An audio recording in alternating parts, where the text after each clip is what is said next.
ನಮಸ್ಕಾರ. 10ನೆಯ ತರಗತಿ ಸಿರಿಗನ್ನಡ ಪಠ್ಯಪುಸ್ತಕ ಪದ್ಯ ವಾಚನ. ಪದ್ಯ 3.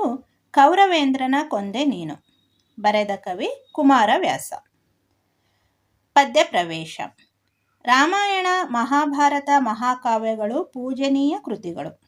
ಮಹಾಭಾರತವನ್ನು ವೇದವ್ಯಾಸರು ಸಂಸ್ಕೃತದಲ್ಲಿ ರಚಿಸಿದರು. ಪಂಪ, ರನ್ನ, ಕುಮಾರವ್ಯಾಸ ಮೊದಲಾದವರು ಕನ್ನಡದಲ್ಲಿ ಕಾವ್ಯ ರಚಿಸಿದರು. ಶ್ರವ್ಯ ಪರಂಪರೆಯಲ್ಲೂ ರಾಮಾಯಣ ಮಹಾಭಾರತ ಕಾವ್ಯಗಳು ಉಳಿದು ಬೆಳೆದು ಬಂದಿವೆ. ಉತ್ತಮ ಗುಣ ಸ್ವಭಾವಗಳನ್ನು ರೂಢಿಸಿಕೊಳ್ಳದ ವ್ಯಕ್ತಿ ಎಷ್ಟೇ ಶೌರ್ಯ, ಸಾಹಸ, ವೀರತನವನ್ನು ಪಡೆದಿದ್ದರೂ ಸ್ವತಃ ಅವನಿಗಾಗಲಿ ಅವನ ಹಿರಿಯರಿಗಾಗಲಿ ಯಾವುದೇ ಉಪಯೋಗವಿಲ್ಲ. ದಾಯಾದಿಗಳೊಳಗಿನ ದ್ವೇಷಾಸೂಯೆಗಳು ನಮ್ಮ ಮನವನ್ನೂ ಮನೆಯನ್ನೂ ನಾಶಪಡಿಸುತ್ತವೆ ಎಂಬುದಕ್ಕೆ ಮಹಾಭಾರತ ಒಂದು ನಿದರ್ಶನ. ಕೃಷ್ಣ ಸಂಧಾನವು ದುರ್ಯೋಧನನ ಹಠದಿಂದ ತಿರಸ್ಕೃತವಾಗುತ್ತದೆ. ಯುದ್ಧ ಅನಿವಾರ್ಯವೆಂದಾಗ ಧರ್ಮ ಪಕ್ಷಪಾತಿಯಾದ ಕೃಷ್ಣನು ಭೇದ ತಂತ್ರವನ್ನು ಬಳಸಿ ಕರ್ಣನಿಗೆ ಜನ್ಮರಹಸ್ಯವನ್ನು ತಿಳಿಸುತ್ತಾನೆ. ಸಾಮಾನ್ಯನಿಗೆ ಅತಿಯಾದ ಸಂತೋಷವನ್ನು ನೀಡಬಹುದಾದ ಸಂಗತಿ ಅಸಾಮಾನ್ಯನು ಶೌರ್ಯಕ್ಕೆ, ದಾನಕ್ಕೆ, ಉದಾತ್ತತೆಗೆ, ಕರುಣೆಗೆ ಹೆಸರಾಗಿದ್ದ ಕರ್ಣನಿಗೆ ಎಂತಹ ಸಂಕಟವನ್ನು ಉಂಟು ಮಾಡಿತು. ಅವನ ಸ್ವಾಮಿ ನಿಷ್ಠೆಯ ಮುಂದೆ ಶ್ರೀಕೃಷ್ಣನೊಡ್ಡಿದ ಪ್ರಲೋಭನೆ ಹೇಗೆ ವ್ಯರ್ಥಗೊಂಡಿತೆಂಬುದನ್ನು ಇಲ್ಲಿ ತಿಳಿಸಲಾಗಿದೆ. ಪದ್ಯವಾಚನ. ಇನತನೂಜನ ಕೂಡೆ ಮೈದುನತನದ ಸರಸವನೆಸಗಿ ರಥದೊಳು ಧನುಜರಿಪು ಬರಸೆಳೆದು ಕುಳ್ಳಿರಿಸಿದನು ಪೀಠದಲ್ಲಿ.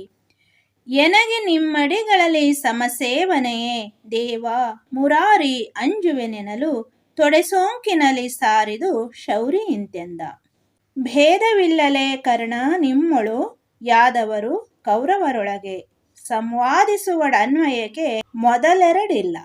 ನಿನ್ನಾಣೆ ಮೇದಿನೀಪತಿ ನೀನು ಚಿತ್ತದೊಳಾದುದರಿವಿಲ್ಲ ಎನ್ನುತ್ತ ದಾನವಸೂದನನು ರವಿಸುತನ ಕಿವಿಯಲ್ಲಿ ಬಿತ್ತಿದನು ಭಯವ. ಲಲನೆ ಪಡೆದಿ 5 ಮಂತ್ರಂಗಳಲ್ಲಿ ಮೊದಲಿಗ ನೀನು ನಿನ್ನಯ ಬಳಿ ಯುಧಿಷ್ಠಿರ ದೇವ, ಮೂರನೆಯಾತ ಕಲಿಭೀಮ, ಫಲುಗುಣನು 4ನೆಯಲ್, 5ನೆಯಲಿ ನಕುಲ ಸಹದೇವರಾದರು. ಬಳಿಕ ಮಾದ್ರಿಯಲೊಂದು ಮಂತ್ರದೊಳ್ ಇಬ್ಬರುದಿಸಿದರು. ನಿನಗೆ ಹಸ್ತಿನಪುರದ ರಾಜ್ಯದ ಘನತೆಯನ್ನು ಮಾಡುವೆನು. ಪಾಂಡವ ಜನಪ ಕೌರವ ಜನಪರೋಲೈಸುವರು ಗದ್ದುಗೆಯ. ನಿನಗೆ ಕಿಂಕರವೆರಡು ಸಂತತಿ ಎನಿಸಲು ಅಲ್ಲದೆ ನೀನು ದುರ್ಯೋಧನನ ಬಾಯ್ದಂಬುಲಕ್ಕೆ ಕೈಯಾನುವರೆ ಹೇಳೆಂದ. ಎಡದ ಮೈಯಲ್ಲಿ ಕೌರವೇಂದ್ರರ ಗಡಣ, ಬಲದಲ್ಲಿ ಪಾಂಡುತನಯರ ಗಡಣ ಇದಿರಲಿ ಮಾದ್ರ ಮಾಘದ ಯಾದವಾದಿಗಳು. ನಡುವೆ ನೀನೋಲಗದೊಳೊಪ್ಪುವ ಕಡು ವಿಲಾಸವ ಬಿಸುಟು ಕುರುಪತಿ ನುಡಿಸೆ ಜಿಯ ಹಸಾದವೆಂಬುದು ಕಷ್ಟ ನಿನಗೆಂದ. ಕೊರಳ ಸೆರೆ ಹಿಗ್ಗಿದವು ಧೃಗುಜಲ ಉರವಣಿಸಿ ಕಡು ನೊಂದ ನಕಟ, ಕುರುಪತಿಗೆ ಕೇಡಾದುದೆಂದನು ತನ್ನ ಮನದೊಳಗೆ. ಹರಿಯ ಹಗೆ ಹೊಗೆದೋರದರುಹುದೆ ಬರಿದೆ ಹೋಹುದೆ ತನ್ನ ವಂಶವ ನರುಹಿ ಕೊಂದನು ಹಲವು ಮಾತೇನೆಂದು ಚಿಂತಿಸಿದ. ಏನು ಹೇಳೈ ಕರ್ಣ ಚಿತ್ತಗ್ಲಾನಿ ಯಾವುದು, ಮನಕ್ಕೆ ಕುಂತೀಸೂನುಗಳ ಬೆಸಕೈಸಿಕೊಂಬುದು ಸೇರದೆ ನಿನಗೆ. ಹಾನಿಯಿಲ್ಲೆನ್ನಾಣೆ ನುಡಿ ನುಡಿ ಮೌನವೇತಕೆ, ಮರುಳುತನ ಬೇಡಾನು ನಿನ್ನಪದೆಸೆಯ ಬಯಸುವವನಲ್ಲ ಕೇಳೆಂದ. ಮರುಳು ಮಾಧವ ಮಹಿಯ ರಾಜ್ಯದ ಸಿರಿಗೆ ಸೋಲುವನಲ್ಲ, ಕೌಂತೆಯರು ಸುಯೋಧನರೆನಗೆ ಬೆಸಕೈವಲ್ಲಿ ಮನವಿಲ್ಲ. ಹೊರೆದ ದಾತಾರಂಗೆ ಹಗೆವರ ಶಿರವನರಿದೊಪ್ಪಿಸುವೆನೆಂಬಿ ಭರದೊಳಿರ್ದೆನು ಕೌರವೇಂದ್ರನ ಕೊಂದೆ ನೀನೆಂದ. ವೀರ ಕೌರವರಾಯನೇ ದಾತಾರನ್ ಆತನ ಹಗೆಯೇ ಹಗೆ, ಕೈವಾರವೇ ಕೈವಾರವಾದಂತಹೆನು ಕುರುನೃಪತಿ.